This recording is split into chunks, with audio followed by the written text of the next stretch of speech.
नमस्कार, मैं रुमान हाशमी और आप देख रहे हैं लाइव तक। अमेरिका की एक अदालत ने 26/11 मुंबई हमलों का दोषी तहव्वुर राणा को भारत प्रत्यार्पण करने की इजाजत दे दी। कैलिफोर्निया की अदालत ने यह फैसला सुनाया है। अमेरिकी अदालत ने फैसला दिया है कि भारत और अमेरिका के बीच की प्रत्यार्पण संधि तहव्वुर राणा पर लगाए गए आरोपों को कवर करती है, जो कि उस अपराध से अलग है जिनमें उसे अमेरिका में बरी किया गया था। लश्कर-ए-तैयबा के आतंकवादी डेविड हेडली से जुड़े राणा ने पहले डबल जेपर्डी यानी एक ही जुर्म के लिए 2 बार सजा न देना का हवाला दिया था, लेकिन अदालत ने प्रत्यर्पण के लिए पर्याप्त सबूत पाया। लेकिन अभी भी राणा के पास इस फैसले को चुनौती देने के लिए कुछ और कानूनी रास्ते हैं। राणा, जो पाकिस्तानी मूल का कनाडा का नागरिक और एक बिजनेसमैन था, उस पर अमेरिकी अदालत में मुंबई में किए गए आतंकी हमलों के लिए आरोप लगाए गए थे। जूरी ने उसे विदेशी आतंकवादी संगठन को समर्थन देने और डेनमार्क में आतंकी हमलों की साजिश में शामिल होने के लिए दोषी ठहराया। हालांकि उसी जूरी ने राणा को भारत में हुए आतंकी हमलों से जुड़े आरोपों से दोषमुक्त कर दिया था। राणा ने प्रत्यर्पण को लेकर अदालत के फैसले को चुनौती दी थी, लेकिन एक पैनल ने फैसला दिया कि उसका अपराध उन्हीं शर्तों में आता है जो भारत और अमेरिका के बीच हुई संधि में है।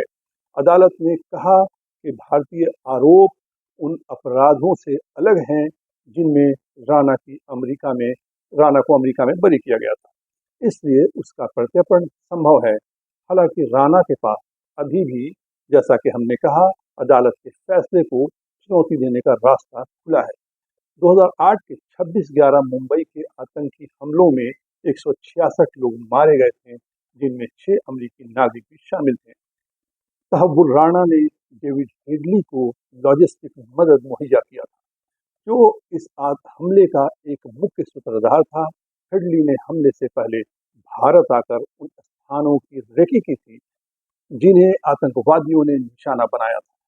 तहव्वुर राणा के पाकिस्तान की खुफिया एजेंसी ISI से भी संबंध बताए जाते हैं। राणा का प्रत्यर्पण ऑर्डर भारतीय सुरक्षा एजेंसियों के लिए एक बड़ी जीत है, जिसमें उन्होंने मजबूती के साथ अमेरिका की अदालत में राणा के खिलाफ ठोस सबूत पेश किए थे। उम्मीद की जा रही है कि प्रत्यर्पण के बाद मुंबई आतंकी हमलों से जुड़ी कई नई बातें सामने आएंगी, जिन्हें पाकिस्तान के प्रशासन ने अब तक इनकार किया है। जिन 166 लोगों ने इस सनक भरे आतंकी हमले में अपनी जानें गंवाई थी, उनके परिवार वालों को आज भी इंसाफ का इंतजार है।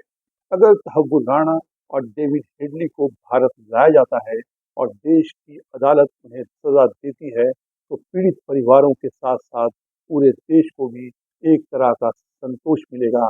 एक पाकिस्तानी आतंकवादी ने मुंबई हमलों के दौरान एक हिंदी न्यूज़ चैनल को दिए लाइव इंटरव्यू में कहा था कि ये हमला करके लोगों को मार कर उसके कलेजे को ठंडक मिलेगी।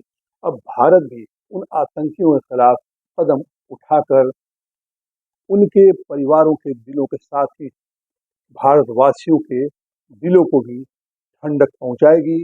अदालत यहाँ फैसला देने में कामयाब होती है और तहव्वुर राणा को भारत प्रत्यार्पण कर दिया जाता है।